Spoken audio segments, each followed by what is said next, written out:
Very welcome everyone with already our 11th live stream on Don't Give Up Ukraine. Today our topic is intellectuals and the future of the university. Of course, basically related to the war in Ukraine, now also in its 11th week. So just to remind you, we started this Don't Give Up Ukraine, just the idea just before the war started. And the whole idea was to get interesting people together from Ukraine and from the Netherlands or from anywhere outside Ukraine, and to create a kind of bulb, a kind of people thinking together of what's happening nowadays in Ukraine in this war, as a kind of humble moment of reflection in this terrible things what we can see every day on our television, on our screens. So we had several subjects. We talked about women in the war. We talked about several times about resurrection and the war when it was Easter. And now we are talking about the subject of intellectuals and the war. Is there any special responsibility what we have as intellectuals? We have as intellectuals because we are, of course, the two. And should we rethink or should we add something about universities today when it comes to coming to terms with the war and the aftermath of the war? So this is a bit our topic, and I'm very glad to have here Dobko, currently in the United States at Notre Dame University, but from Lviv and Ukraine Catholic University, and Kunneman, who I know very well. He's like my intellectual father, if I may say so. And former rector of the University of Humanistic Studies and some more. So my first question to you, Taras, and to you, Harry, is: would you do a short introduction of yourself, Taras, if I may ask you? Yeah, thank you very much, Ruth. I'm pleased to be with you. Thank you for your invitation to talk about a topic which I think is very important, especially in the present situation and in the wake of the war. So my educational background is mathematics and philosophy. I keep teaching philosophy at my university, mostly courses in epistemology, in critical thinking, basics of argumentation, and I must, stress that I find it very important for me because, being in administration as senior vice rector for 99% of my time, so teaching gives me direct, immediate access to students and to better understand, the sense of my profession, what I am doing, what is my vocation, not to become, a pure bureaucrat. So I really appreciate that I still, even being administrator, I still could teach. And now I'm in the United States, affiliated with the Nanovic Institute for European Studies as a visiting fellow. I came here in January for my sabbatical, and actually the university and the institute hosted me for a research project on integral human development and university. So this is my background. So very apt and appropriate to our subject of today. Okay, so and regularly you're living in Lviv, but I think you say... Yes, regularly I am living in Lviv. I already mentioned that I am 23 years with the Ukrainian Catholic University. And I was also very much involved into the reforming higher education in Ukraine at some period of time, maybe for 4 or even 5 years. I was a member of the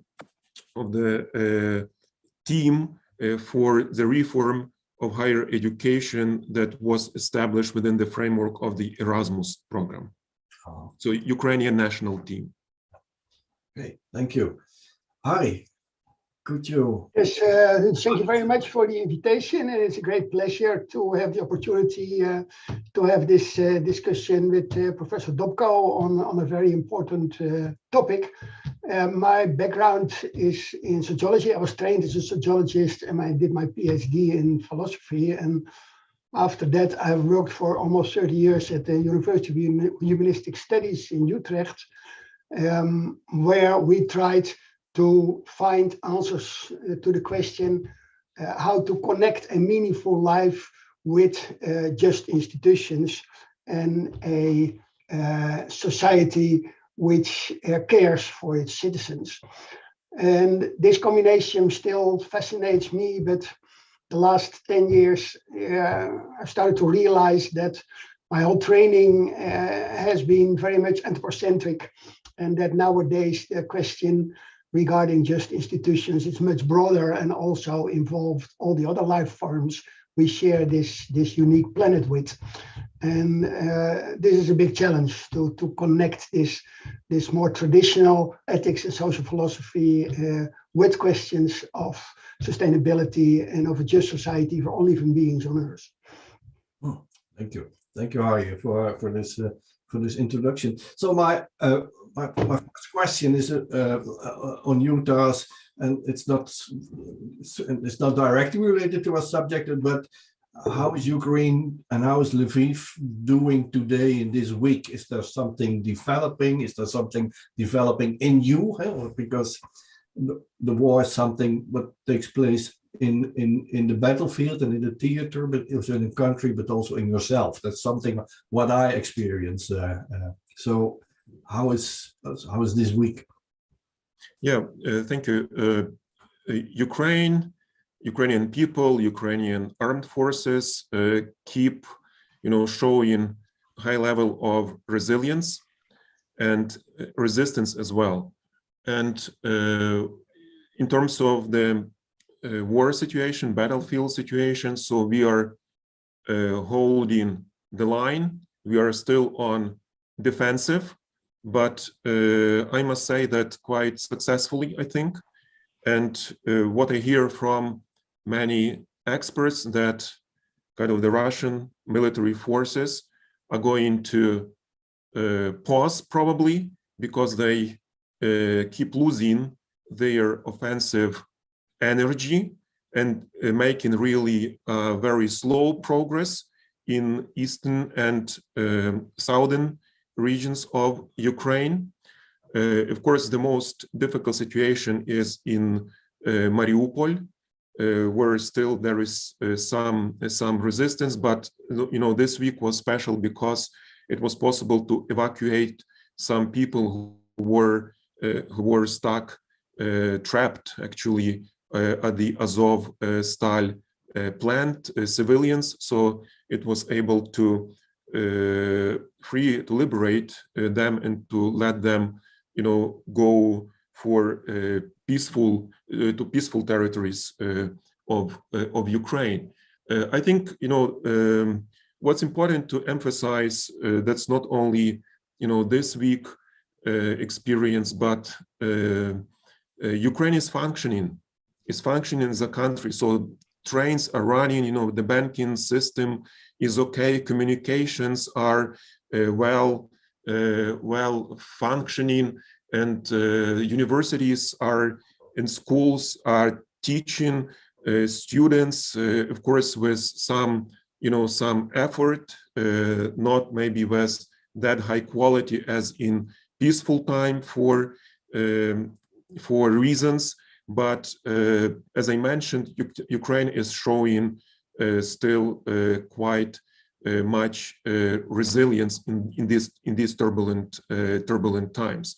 So we expect some change, in maybe next weeks, since Ukraine started to receive heavy weapons from Western partners, which would probably allow to detain the Russian forces and maybe even to to fight back. Unfortunately, as for now, 111 educational institutions were completely destroyed. I mean, their infrastructure. Some of them were successfully evacuated. I mean, people and students to peaceful regions of Ukraine. and more than 1,000, I think almost 1,500 buildings, educational buildings were destroyed to larger or lesser degree. And maybe, final observation, because I am not, on the ground, so I can, tell you the lived experience of people who are under airstrikes. For example, the day before yesterday, Lviv was hit with 5 missiles, Russian missiles. They were targeting some railroad infrastructure, probably to disconnect, the weapon shipment, I assume so. But I could tell you, my experience from here, from the United States, which is connected to the war. Because in early March, I was in Washington, D.C., and I was walking through, Georgetown district, and I came across a campus of the Georgetown, I think it was preparatory, visitation preparatory school. And I read the play there about its foundation in 1799, its uninterrupted history for 2 centuries. And suddenly it occurred to me that I wish I could remember a single institution of learning in Ukraine that would enjoy at least 50 years of existence without any major disruption. And I couldn't. So now when Ukrainians, hear about institutions celebrating, centennials of their unbroken operation of their foundation, we can hardly imagine what it is like. In Ukraine, sometimes I think it is nothing short of a miracle. And as soon as Ukraine grows, a new generation of intellectuals, of professionals in business, engineering, art, the church, in education, it is attacked by some imperial power looking to uproot, Ukraine's vitality. And then we must begin from scratch over again and again. And now somehow, I have a feeling from my friends, many friends, and I hear it from, both people from academia, but also from other professions, that somehow enough is enough. So Ukraine doesn't want to be anymore a defeated, our country of defeated people. Therefore, there is very strong sense of unity and the mission to to prevail, I would say. Yeah, it's quite a thing what you say, that when you walk in there in Georgetown and you see, well, I can't imagine that we have a 50 years of a period of peace that we weren't disrupted by violence or by internal struggles, and so to say. I very much remember being in Maidan, also in Lviv, and that students from Yuko went by train from Lviv to Kiev and back again. It's also a huge learning opportunity, but it sounds a bit too clinical to say it that way. We called it university in the streets. Okay, thank you very much for taking us back. I don't know if you have one response or reaction to that, Ari, already. Only that it's admirable and even unbelievable that Ukrainian society and educational institutions are functioning in this unbelievable crisis and this terror at your borders, and with rockets flying over your head. I mean, I can't imagine this situation, and of course I'm really touched, moved by what you say. This feeling of enough is enough. I really can imagine that in this sense also this terrible war has some consequences which have also a great democratic significance.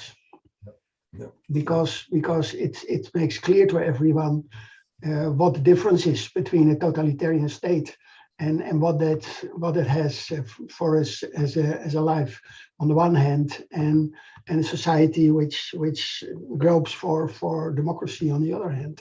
So there are really high stakes, and yes, admirable what you are doing, really. And I don't know if you know that, Taras, but and I've mentioned this by the start, but these are very special days, these 2 days, yesterday and today, for the Netherlands, because yesterday is our commemoration of the 4th of May, of the losses of all wars where Dutch were in, so starting from the Second World War, and today is our Liberation Day. So this is that's a special background for our conversations, so to say. And as I listened a bit to the telly yesterday and then watched on the screen, you see that a lot of my fellow countrymen are basically also relating this to what's happening now in Ukraine. Very much, yeah, very much, yeah. So just to bring us to our subject, intellectuals and the future of the university. And so we chose this because, well, in times of crisis, there's always some special appeal to intellectuals and maybe also to universities. I very well remember, for instance, what seems a long and is a long time ago, the 1755, the earthquake of Lisbon. And this shook also Voltaire's world, so to say, his idea of progress, and changed his idea of being an intellectual and being an Enlightenment intellectual, so to say. And so, our idea was that what is the impact of the war of our responsibility and our self-understanding as that intellectuals in these times? To phrase Karl von Clausewitz, who I studied some time ago, is that, well, war is the bloody discharge of a crisis. And and maybe it's little like as an opening question, what crisis is now discharging actually in the war in Ukraine? Maybe Taras, it's not an easy question, but maybe you share your thoughts about this. No, thank you. I was thinking how to best capture, the impact of the war on, on the world of academia, on intellectuals, and on what it means, to be an intellectual in these times. And I must say, I was always tempted by this, title of the, how you call it, etching of Francisco Goya, "The sleep of reason produces monsters." And I think that we have to kind of go deeper in, what kind of sleep it was and what kind of monsters it basically produced. I was shocked and, scandalized actually by the statement of, you probably remember, it was at the beginning of March, I think, of the rectors of Russian universities kind of signing a declaration, supporting this unprovoked and premeditated unjust, war of Russia against Ukraine. And somehow I, started thinking about how much, how this corruption of reason, I would say, could have happened, because, all of us, I think, understand that when we talk about the war, of course, it's a horrible breach in humanity. But as you, were hinting at, I think it is also a terrible, terrible defeat for reason, which is called to govern, human affairs and resolve existing differences, which will always be between people, between, fractions, without any resort to force. I think this is what intellectuals and the institution we call university embodies ultimately. So that they somehow give expression to humanity's hope in the power of reason, that with reason, you can change things for better. You can live peaceful life. In general, it was an enlightenment ambition. Of course, I don't tell anything new. That it's reason that could discover truths, that it could make it the kind of the key principle for arranging, human affairs. And university as a place which kind of celebrates reason and helps, people transcend as a cultural institution, preeminently cultural institution, to transcend just biological interests and environment and enter the world of values and meanings, that actually university will be the place which will make the war less likely. And therefore somehow this kind of this statement of Russian kind of rectors, in a sense, scandalized me and made me think about what kind of corruption of reason happens. Why even intellectuals become susceptible to, propaganda, to the distortion, let's say, of reality. And maybe later on, if we, come to this question, I, would like to mention probably even several times Czesław Miłosz. You remember, this is a Polish poet, very famous Polish writer, intellectual, who wrote a book, I think, called The Captive Mind, where he was trying somehow to see the reasons why intellectuals, scholars in Eastern European countries were converted, often voluntarily converted, into like puppets, of the Soviet regime. And I think that probably a book about, the defeat of reason, which led to this war, which is the largest after the World War II in Europe, would be also very appealing task to do. Yeah, and very important. Good that you mentioned Miloš. I think it's a very interesting thinker, a very important thinker, because he was also in this situation. So Harry, maybe it's for you. What are your thoughts about this question? And maybe you have also some questions to Taras, of course. That don't have to go always by me, so just please. Yes, of course. Yeah, well, thank you very much, Taras, for your thoughtful considerations. Maybe, if you allow me, I would like to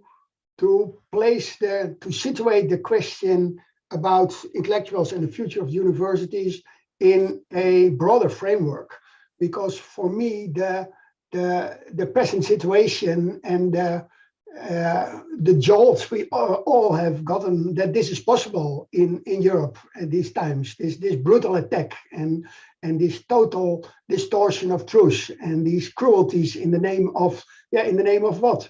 In the name of lies, and happening one day, driving away from us.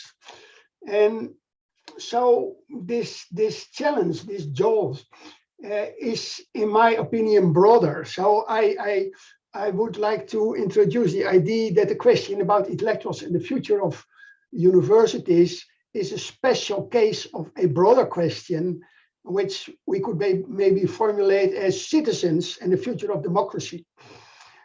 And so then we can understand intellectuals as a specific form of being an intellectual, as a specific form of citizenship, and universities as one institution among many others who heed in their own way democracy and justice and rule of law and freedom of speech and all that is connected with it. And this framing the question of tonight in this broader framework helps me also to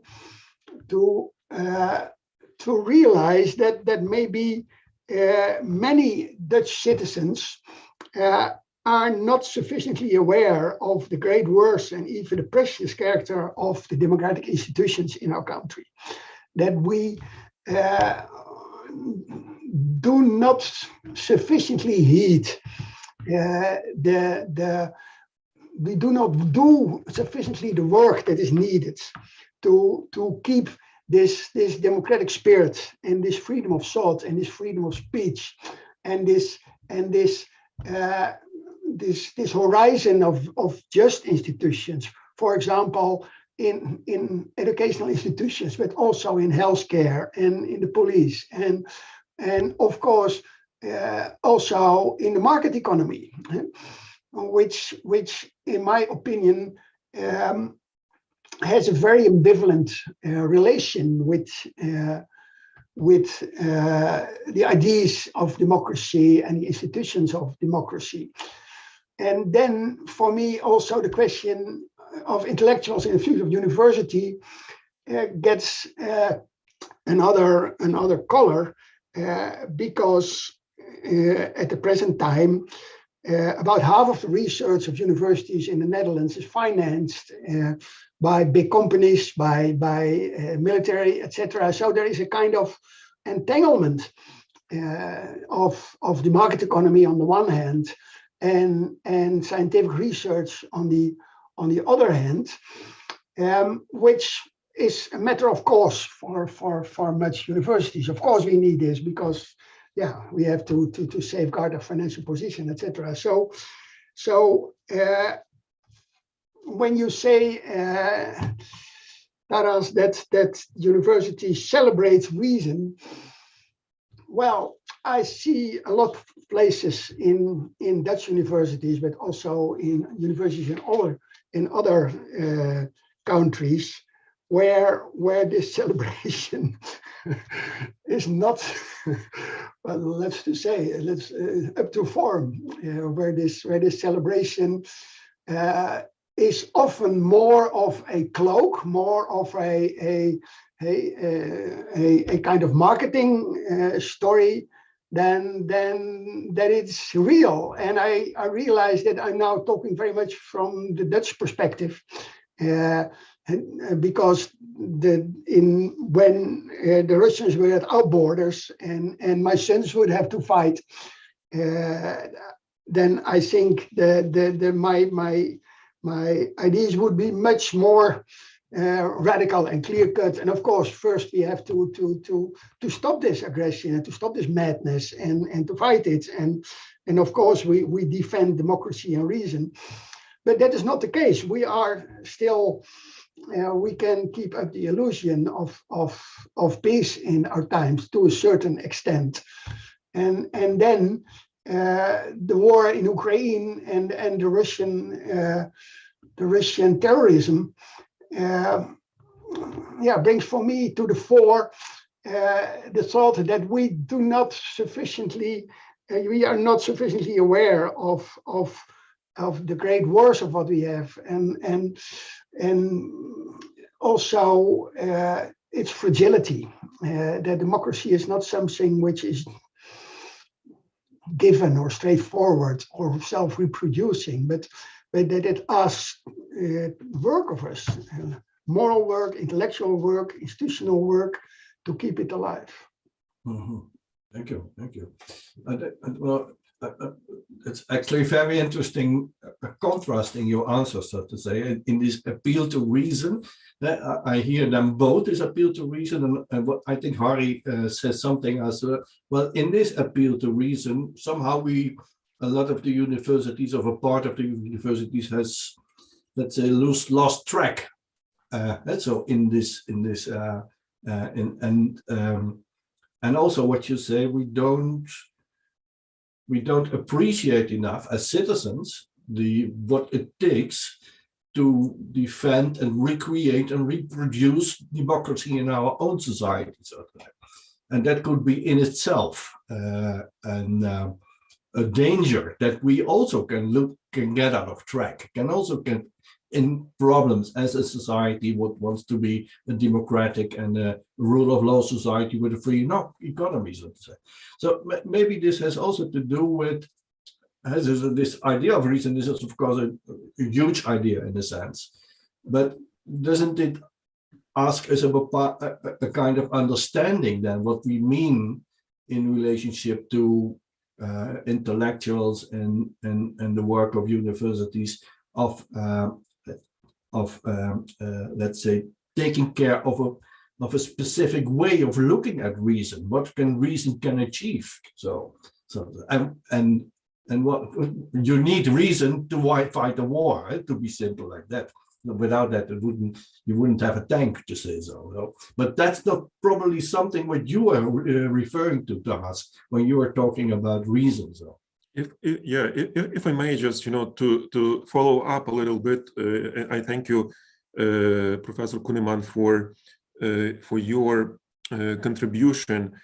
So I completely agree with you that actually there are many lessons of this war I think we could talk about in relationship to our topic, but I think really one of them is what you talked about, is that a good society, like peaceful society, is a moral achievement.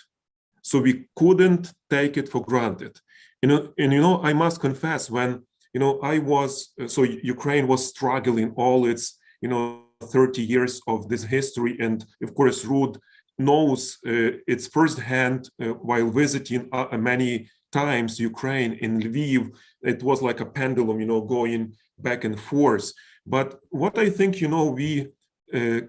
we were privileged, I mean, in Ukraine, that, when I was traveling to Western countries, so I, felt that many people take, democracy, freedom of speech, and many other good peace and many other fruits of this really good society for granted.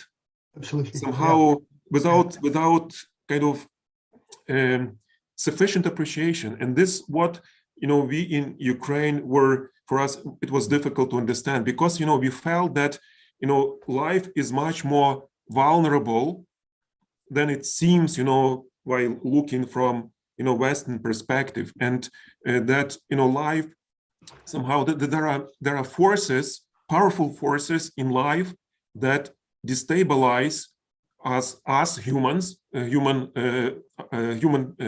people, and make us kind of less sensitive to human dignity, and to kind of keeping human dignity in the center of our attention in our institutions, in our daily life, like, money, privileges, sex, power, and many other destabilizing factors that really kind of make us less able to go on. And somehow I think that universities, so universities are like, corporations, so they have many different goals, and that's good.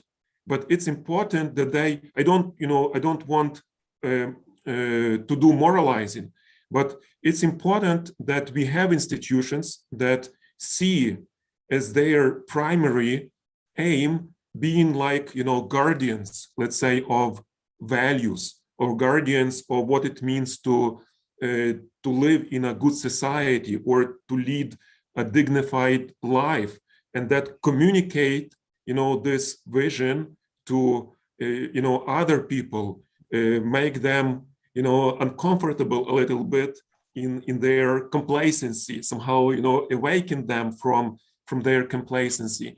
And I think that what we really saw as a effect, of this war, as a and in the solidarity which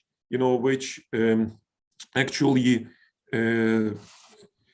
was shown by so widespread solidarity by ordinary people, by institutions, by governments, in supporting Ukrainians and Ukraine in this strife, in this war.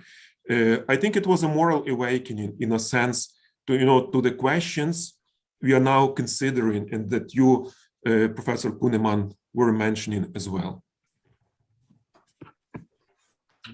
So Ukraine is what I already very much remember from Maidan and from these. So we had also this referendum on in the Netherlands on the association agreement with Ukraine, and then one of our statement was always Ukraine is teaching us a lesson in the sense of this vulnerability of democracy, of human rights, and so on, that you can't take it for granted. And it sometimes means also that you have to sacrifice something or a lot for it to have it. So in that sense. So maybe Ari, you find something to say about this and continue. Well, thank you, Taras, for your thoughtful contribution. It did me realize also that let's say when we zoom in on the contribution of universities to a vital democracy and to human dignity and its safeguarding, that maybe the educational mission of universities is even more important than the research part.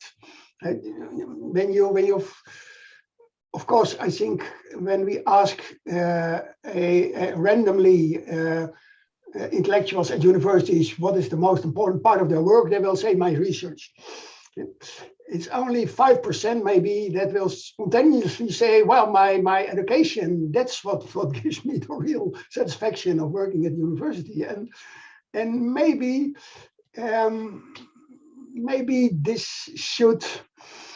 balance should be shifted when universities really shoulder the responsibility for safeguarding this fragile democracy. Because I think, for example, in your institution, but also at University of Humanistics, there is the privileged condition of relatively small groups, 20 students, with teachers who are really committed to teaching and who are themselves interested, curious, and then creating this space where you can really go into the deep together and delve up the really important questions and be inspired by important philosophers and thinkers. This experience of living truth, of emerging truth in a dialogical setting, is for me the democratic heart of the university, that students can have this experience and also in a certain sense learn how to export this to other institutions as a kind of way of getting into the questions that really matter to us, our existential questions, our moral questions, and how this plays out in specific institutions. So and then, of course, there is the research part and the theory part and the philosophy part, but maybe living reason is primarily in this dialogical setting and not in the grand theories. If I may add, to this, I think that as always, balance is a virtue. So it's very important in especially in such complex institutions as universities. And I think that we historically speaking, you remember pretty well that the idea of university was also historically developing, and we have like British model of universities, French model, German model, and if for example British model, they were more focused on teaching and learning and preparing gentlemen at that historical stage. So the innovation of German universities of Humboldt model was really like bringing research in to help universities not to become, ivory towers of how to say, preserving, existing social order with all possible injustices.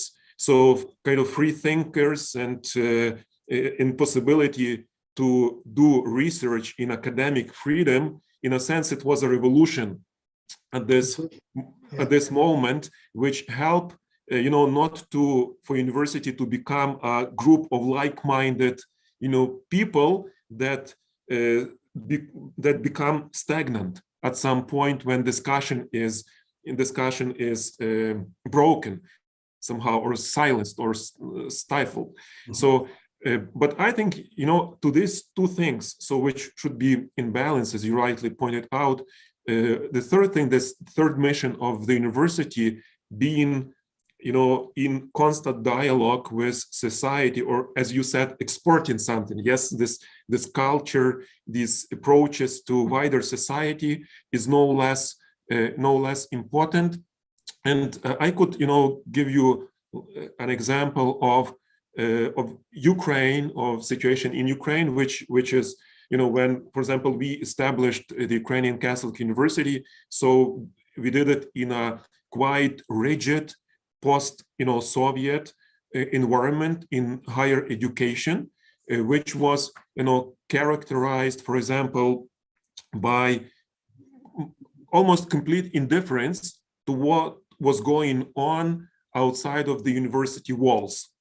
So people really wanted, to, for example, to measure success only kind of by number of applications, by number of students, by conferences with no impact, with publications just for imitation, again, with no impact on wider academia or society. So academia, Soviet academia was, or post-Soviet, was very self-referential, looking just into the mirror of itself.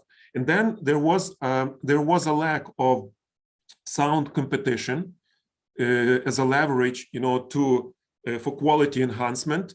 For example, we were joking that the main qualification of the rector during the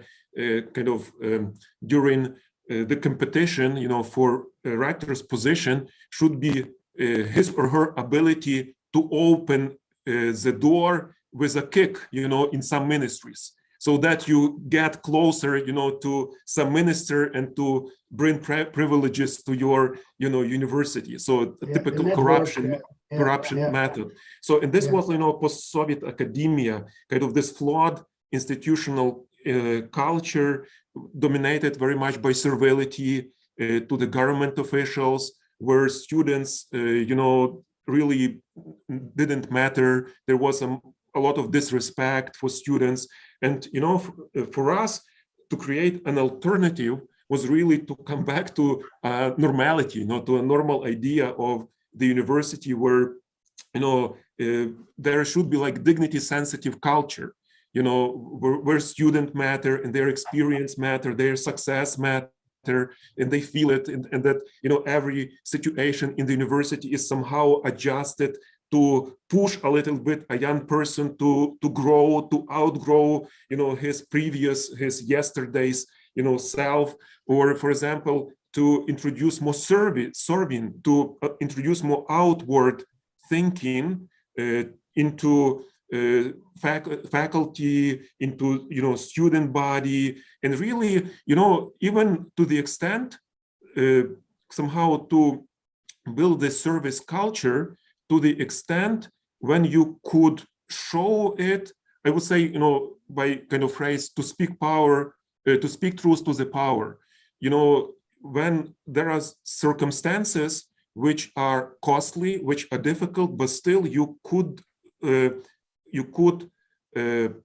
of keep on your principles. And, in the history, so Ruud knows, in the history of our university, when there was the revolution of dignity in 2000, Maidan, in 2013, on the 11th of December of 2013, when nothing was clear where it will go, so our university declared civil disobedience to the President Yanukovych and to the existing government, because we said they used force illegitimately against peaceful, demonstrators. So sometimes you have to do, these steps because it's our civic responsibility, I think. Yeah. Yes, thank you, Taras. What you're saying helps me to realize that these, from our standpoint, extreme circumstances also are a feeding ground for the consciousness of human dignity and of respect for students. And a week ago, I read an article in one of our newspapers written by two members of the student union in Holland. And they deplored the state of university, and especially these massive amounts of students, 400, 500, and then this teacher with his PowerPoints, and they are reduced to writing machines. And this is also disrespect for students. And you get learned, your opinion does not really matter. It is, you have to jump through this hoop, and then you get a good job and a career, etc. And maybe the moral core of university teaching is especially, as you say, this dignity sensitive culture where you performatively make clear to students that what they think, what they feel, their ideas, and the development of that really matter. And this is a form of citizenship building, where people feel he's really interested in my opinion, and this interest also involves that he will bring in counter arguments, that it's not just what I think, but right. That is a kind of critical scrutiny of is this really interesting and truthful? And well, this is precious, but in Dutch universities, I think it's scarce. It's really scarce at the moment. Right. So, but then the good news is now we are here with the three of us. I know both universities, of course, very well. So I worked at the University of Humanistic Studies, and I also had the privilege to do some work on your university, Taras. And both the universities, I see it in the way you described them just a few moments ago, and I think that's a very important thing, because you're describing a university within a self-concept sees itself as an intervention in a society, an intervention for a free, democratic, dignified society, and so on. And there are some words from Hannah Arendt who keep coming up with me in this conversation, and that is that what she said in a very famous interview, ich will verstehen, I want to understand. And then she doesn't mean something, I want to understand how this molecular or this star moves through the universe, but she wants to understand how totalitarianism and the Holocaust happened. And not simply to understand it, but to make it possible that it won't happen again. That's basically it. And what you're just describing is from two very different backgrounds, but I think both important. So we are living now in a globalized society. So we have national universities, but they are not national anymore. So in that sense, and maybe you, Taras, and we have a kind of a design of a university, what's really a kind of a promise to the world. So that should be a cause in this, to make a kind of network or a kind of something going in the world around this Arendt, I want to understand. And therefore, we need this kind of center, locus of understanding to make this possible, not in a classical research sense, but exactly as Harry discussed this and said it in a critical understanding and discussion with our students who we are working with, so to say, as a fellow, as a future, or not as a future, but as democrats of the future to come, so to say. Yes, well said. Mhm. Yeah, I agree. I agree. Completely. And of course, when we come back again to the context of the war, this kind of pushes us, to this kind of profound understanding, of the reasons, of the causes of our life, and actually, always when we talk about intellectuals, as I think that intellectuals in universities, in a sense, are of the same species, let's say, but here we have an institution and here we have individuals, let's say. So universities in miniature, let's say, individualized university. Intellectual is an individualized university, let's say. And in this, sense that, classical definition that intellectual is not just professional in his or her field. So she or he kind of has courage to somehow go further, but responsibly, critically. You mentioned several times, it should be kind of intellectuals should be also not only their role is to make other people uncomfortable, asking tough questions, but also be ready to be uncomfortable himself or herself. Because I think that's also some humility is important, for intellectual. But this is a person who interferes with, other fields, but interferes because she or he is interested in the whole person, in holistic education, in kind of sees the whole human person. I think this is very important.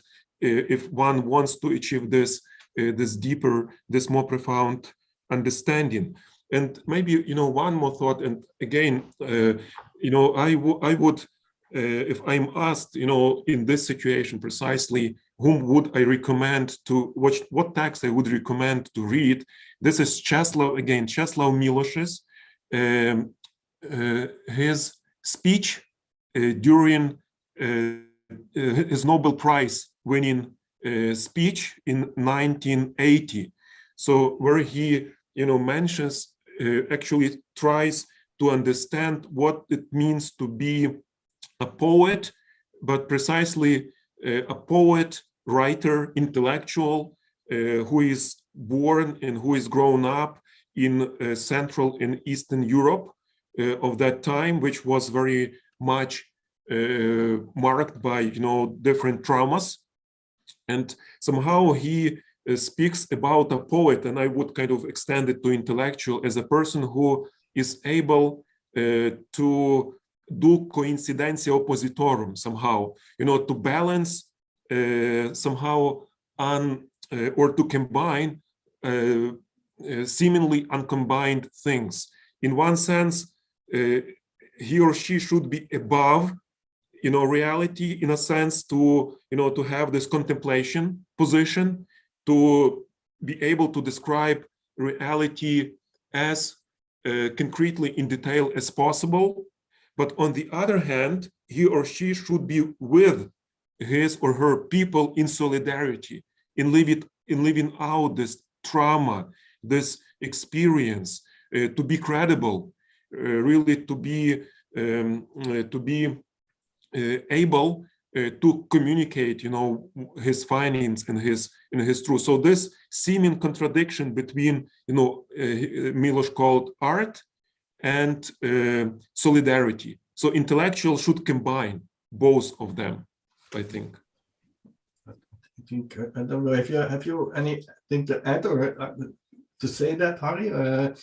Well, I think it's almost time, and these are very beautiful concluding words. So, okay, then I have one concluding question. You're right; it's almost time, but it takes us a bit down to earth, I think. So in a sense, to a very difficult thing, I see, and I think already Taras referred to the statement of the Russian rectors, so to say, when they support the war.